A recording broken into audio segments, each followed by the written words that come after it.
నమస్తే. ఎన్నో ఆధ్యాత్మిక విషయాలు మన ఛానల్లో మాట్లాడుతూనే ఉన్నాం. మనందరికీ సుపరిచితులు రాశి ఫలితాల ద్వారా, అలాగే ప్రత్యేకమైన పండగల గురించి చాలా చక్కటి వివరణ ఇస్తారు. చాలా మంది ఫాలోవర్స్ ఉన్నారు గురువు గారికి, చాలా బిజీగా ఉంటారు. మనందరికీ తండ్రి సమానులు, నాకు ఎంతో ఆప్తులని చెప్పొచ్చు రామశర్మ గారు. రామశర్మ గారి గురించి మీరు డైరెక్ట్ గా ఆయన్ని కలవాలి అనుకున్న, జాతకాలకు సంబంధించి, వాస్తుకు సంబంధించి, మరి ఏదైనా ఇతర ఆధ్యాత్మిక విషయాల గురించి మాట్లాడాలి అనుకుంటే స్క్రీన్ మీద కనపడే నెంబర్కి కాల్ చేయొచ్చు. గురువు గారు అపాయింట్మెంట్ లభిస్తుంది, చక్కగా వచ్చి మాట్లాడచ్చు. ఇక ఈ రోజు మనం దీపావళికి సంబంధించి ప్రత్యేకమైన కార్యక్రమాలు చేయబోతున్నాం. అంతేకాకుండా కార్తీక మాసంలో వచ్చే ప్రత్యేకమైన పండుగల గురించి కూడా మాట్లాడబోతున్నారు. ప్రతి వీడియోని మొదటి నుంచి చివరి వరకు చూడండి. ఎక్కడ మధ్యలో స్కిప్ చేసినా కూడా విషయం బోధపడదు. ఇక ధన త్రయోదశి గురించి గురువుగారి మాటల్లో తెలుసుకుందాం. ఎందుకు ఆ రోజున ఎక్కువగా ప్రాధాన్యత ఉంటుంది, కారణం ఏమిటి, దేన్ని పూజించటం వల్ల అసలు ధనం మనకి లభిస్తుంది, ఆ రోజుకు ఉన్నటువంటి ప్రాముఖ్యత ఏమిటి, ఈ విషయాలన్నీ గురువుగారి మాటల్లో తెలుసుకుందాం. మళ్ళీ చెప్తున్నాను, వీడియో ఎక్కడా స్కిప్ చేయకండి. నమస్కారం గురువు. శుభమస్తు. గురుగారు, దీపావళి అయిపోయింది, చక్కగా ఆనందోత్సాహాల మధ్య అందరూ జరుపుకుంటారు. మరి బలిపాడ్యమి ఎందుకు జరుపుకోవాలి, దాని యొక్క విశిష్టత ఏమిటి, దానివల్ల మనకి కలిగే ఆనందం కానివ్వండి, ముక్తి కానివ్వండి ఏమిటి, దానికి సంబంధించిన వివరణ చెప్పండి. శ్రీ గురుభ్యో నమః, గణాధిపతే నమః. అమ్మ, దీపావళి తెల్లవారి బలిపాడ్యం చేసుకోవాలి. బలిపాడ్యమి ఎందుకు చేసుకోవడం అంటే, బలిచక్రవర్తిని దీపావళి తెల్లవారి కార్తీక శుద్ధ పాడ్యమి నాడు విష్ణుమూర్తి పాతాళ లోకానికి పంపించాడు. బలిచక్రవర్తి ఎవరు? హిరణ్యకశిపుని కుమారుడు ప్రహ్లాదుడు. ప్రహ్లాదుని కుమారుడు విరోచనుడు. విరోచనుని కుమారుడు బలి, అంటే ప్రహ్లాదుని యొక్క మనవడు. ప్రహ్లాదుడు అనేది అందరికీ తెలుసు కదా, ప్రహ్లాదుడు అందరికీ తెలుసు. ఆ భక్త ప్రహ్లాదుని యొక్క మనమడే బలి. ఇతను రాజ్యాన్ని పరిపాలించాడు కాబట్టి చక్రవర్తి అనేటువంటిది ఒక బిరుదు. మనం డాక్టరేటో ఆచార్య అని ఇట్లా ఇస్తున్నామో, ఇది ఒక బిరుదు. ఇతను చక్రవర్తి, మొత్తము అఖండమైనటువంటి ఒక సామ్రాజ్యాన్ని పరిపాలించాడు. ప్రహ్లాదుడు విష్ణుమూర్తి యందు ఎంత భక్తి ఉన్నటువంటి వాడో, బలి చక్రవర్తి కూడా విష్ణుమూర్తి యందు అంత భక్తి ఉన్నటువంటి వాడు. మరి గురువుగారు ఇంత భక్తి ఉన్నటువంటి వాడిని విష్ణుమూర్తి పాతాళానికి ఎందుకు అనకదొక్కాడు అంటే, ధనమెక్కిన మదమెక్కును, మదమెక్కిన మచ్చరంబు మరీ ఎక్కునని చెప్పి పూర్వకాలంలో మా గురువుగారు పద్యాలు చెప్పేవారు. బలి చక్రవర్తి అఖండ సామ్రాజ్యాన్ని పరిపాలిస్తున్నాడు. విపరీతమైన దానకర్ణుడు, నిరంతరం విష్ణుమూర్తి యొక్క నామస్మరణ చేసేటువంటి వాడు. ఎన్నో అశ్వమేధ యాగాలు చేశాడు. అయితే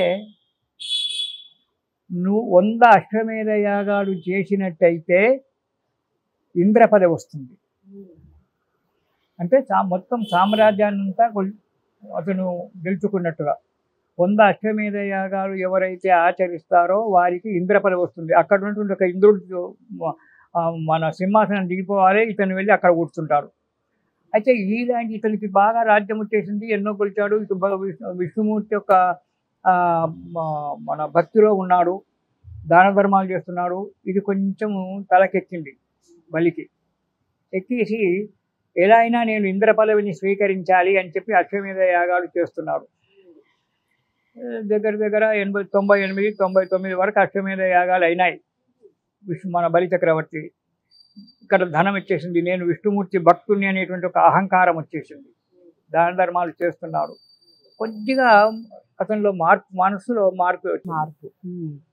ఎప్పుడైతే ఇతను అశ్వమేధ యాగాలు 100 పూర్తి చేయడానికి వచ్చిందో, అక్కడ ఇంద్రుడు ఏం చేశాడంటే చక్కగా విష్ణుమూర్తి దగ్గరికి వెళ్ళాడు. నాయనా ప్రభు, రేపు పొద్దున వాడు ఇంకో 2 అశ్వమేధ యాగాలు చేశాడంటే నా సింహాసనం మీద కూర్చుంటాడు. వాడు మొదలే రాక్షసుని కొడుకు, ఆ రాక్షసుని యొక్క గుణాలు ఎక్కడ పోతాయి. కాబట్టి ఒక ప్రహ్లాదుడు అంటే ఏదో నీ దయ వల్ల వాడు ఆ విధంగా అయినాడు, కానీ తక్కిన వాళ్ళంతా కూడా అలా కాదు కదా. ఇప్పుడు ఎంత దాన ధర్మాలు చేసినా, ఎంత నీ స్మరణ చేసినా కానీ ఏదవుతుంది, నన్ను ఏ విధంగా కాపాడుతావు అని చెప్పి ఇంద్రుడు వచ్చి విష్ణుమూర్తి కాలపడుతుంటే నేను చూస్తున్నాను పోన్నాడు అని చెప్పి, అప్పుడు విష్ణుమూర్తి వామనావతారం ఎత్తాడు.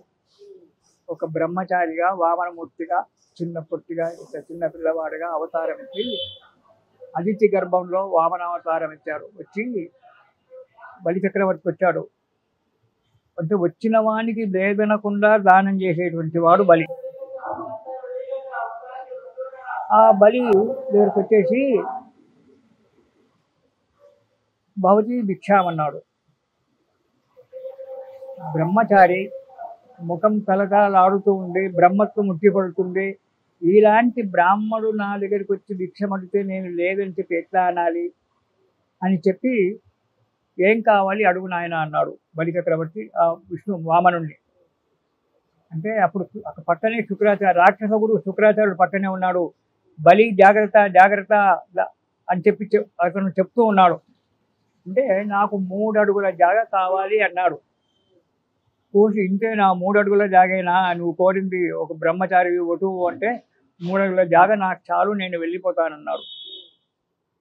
అంటే సరేనని చెప్పి 3 అడుగుల జాగ ఆ కమండలం నుంచి నీళ్లు తీసుకొని ధారపోస్తున్నాడు. శుక్రాచార్యుడు అడ్డగిస్తున్నాడు. అడ్డగించిన వినకుండా బలి చక్రవర్తి ఆ వామనుని చేతులు అక్షింతలు వేసి 3 అడుగుల జాగ నీకు దానం ఇస్తున్నాను అని చెప్పి చేశాడు.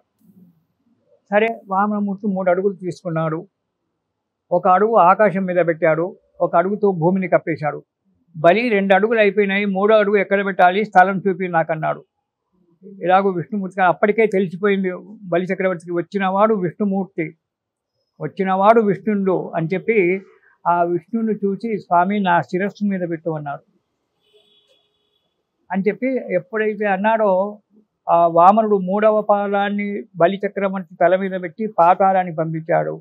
ఒరే నువ్వు భూమి మీద ఉండదగిన వాడవు కాదు, ఇప్పుడు ఈ పరిస్థితులలో నువ్వు పాతాళ లోకానికి నేను రాజ్యం చేస్తున్నాను, పాతాళ లోకాన్ని పరిపాలించుకుంటూ నాయందు భక్తితో నిరంతరం ఇలాగే వర్ధిల్లుగాక అని చెప్పి వరమిచ్చి, నాయందు భక్తి మాత్రం మర్చిపోకు, నాయందు భక్తితో ఉండు, కానీ పాతాళ లోకానికి నువ్వు రాజుగా నిన్ను పట్టాభిషేకం చేస్తున్నానని చెప్పి ఈ మా కార్తీక శుద్ధ పాడ్యమి నాడు ఆ బలి చక్రవర్తిని పాతాళ లోకానికి పట్టాభిషేకం చేశాడు విష్ణుమూర్తి. మరి ఆనాడో జరిగినటువంటి ఒక విషయాన్ని మనం ఈ కలియుగంలో ఈనాడు ఎందుకు చేసుకోవాలి అంటే, బలిపాడ్యమి నాడు ఉదయమే మనకు వాకిట్లో కలాపి చల్లి అక్కడ ముగ్గులు పెట్టి, మీకు వీలైతే ఇటు విష్ణుమూర్తి విగ్రహము, వామనుని యొక్క రూపంతో విగ్రహము మన ముగ్గుతో, ఇటు బలి విగ్రహము, బలి విష్ణుమూర్తిని అనగదొక్కినట్టుగా ఉండబడేటువంటి ఒక విగ్రహాన్ని ఏర్పాటు చేసుకొని అక్కడ వాకిట్లో పూజలు చేసి అంటే మన ఇంట్లోకి ఆహ్వానించడం, అతిథి సత్కారం, విష్ణుమూర్తికి బలికి ఇద్దరికి అతిథి సత్కారం చేసి మళ్ళీ గడప దగ్గర పూజ చేసి వాళ్ళని తీసుకెళ్ళి లోపల పీఠం మీద కూర్చుండబెట్టడం. ఎందుకు చెయ్యాలి అంటే, ఏవైనా నరదృష్టులు దుష్టశక్తులు ఏవైనా ఉన్నట్టయితే ఈ వామనుని వల్ల బలి చక్రవర్తి వల్ల ఇవన్నీ కూడా వెళ్ళిపోతాయి అని చెప్పి వాళ్ళను బలిపాడ్యం నాడు ఆహ్వానించడం. వాటిలో బలికి విష్ణుమూర్తికి ఇద్దరికి కూడా పూజ చేసి అక్కడ నైవేద్యాదులు పెట్టేసి అక్కడి నుంచి మళ్ళీ వచ్చి ఇంట్లో గడప దగ్గర పూజ చేసుకొని ఇంట్లో వాళ్ళకు ఒక పీఠాన్ని ఏర్పాటు చేసి ఆ పీఠం మీద మనకు విష్ణుమూర్తి ఫోటోలు పెట్టి అక్కడ కూడా పూజ చేసుకొని వాడికి నైవేద్యం పెట్టి కొందరు అర్ఘ్య ప్రదానాలు వదులుతారు విష్ణుమూర్తికి. వీళ్ళకు అర్ఘ్య ప్రదానాలు వదలడము ఇవన్నీ చేసుకున్నట్టయితే మన ఇంట్లో దుష్టశక్తులు ఏవైనా ఉన్నట్టయితే వెళ్ళిపోతాయి, ముఖ్యంగా ఆరోగ్యాలు బాగుపడతాయి అనేటువంటి ఉద్దేశం చేత ఈ బలి చక్రవర్తిని అనగదొక్కి భూలోకం నుంచి పాతాళ లోకానికి పంపించి పాతాళలోకంలో పట్టాభిషేకం చేశాడు. కాబట్టి ఆనాడు మనం బలిపాడ్యం అనేటువంటిది ఈ విధంగా చేసుకోవాలి. అయితే కొన్ని ప్రాంతాలలో వాకిట్లో 5 పేడ ముద్దలు పెడతారు. 5 పేడ ముద్దలు పెట్టి ఆవు పేడ గొబ్బెమ్మల్లాగా 5 పేడ ముద్దలు పెట్టి వాటికి పూజ చేసి ఆ పేడ ముద్దలను పూజ అయిన తర్వాత వాటిని పిడకలుగా చేసి దాచిపెట్టుకుంటారు. దాచిపెట్టుకొని ఈ పిడకలను మాఘమాసంలో రథసప్తమి అని వస్తుంది మనకు జనవరిలో, అప్పుడు ఆ రథసప్తమి నాడు వీటిని అంటుపెట్టి వాటి మీద పాలు పొంగించడం అనేటువంటిది చేసుకుంటారు సూర్యనారాయణ మూర్తి.